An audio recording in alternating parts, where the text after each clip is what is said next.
5 సంవత్సరాల అవమానాలు పడ్డారు. నేను మాటిస్తున్నాను, రేపటి నుంచి రేపు అధికారులకు సమావేశం పెట్టి చెప్తాను. రేపటి నుంచి ప్రతి కార్యకర్త ఎస్ఐ దగ్గరికి వెళ్ళినా, ఎంఆర్ఓ దగ్గరికి వెళ్ళినా, ఎండిఓ దగ్గరికి వెళ్ళినా, ఏ ఆఫీస్కి వెళ్ళినా మీరు పసుపు బిళ్ళ పెట్టుకొని వెళ్ళండి.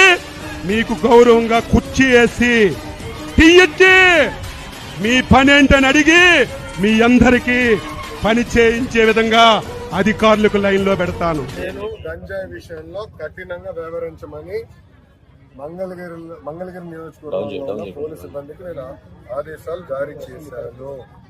మొదటి 100 రోజుల్లో గంజాయి ఫుల్ స్టాప్ పెట్టాలని చెప్పాను. ప్రత్యేకంగా నేను డీజీ గారిని కలిసి, హోంమంత్రి గారిని కూడా కలిసి, నిన్న రాత్రి కూడా హోంమంత్రి అనిత గారితో కూడా మాట్లాడటం జరిగింది. పాదయాత్రలో గంజాయి వల్ల కుటుంబాలు ఎలా నాశనం అయినాయో నేను చూశాను. మీరు కఠినంగా వ్యవహరించాలని ఆమెను కోరాను. మేడం గారు కూడా సమీక్ష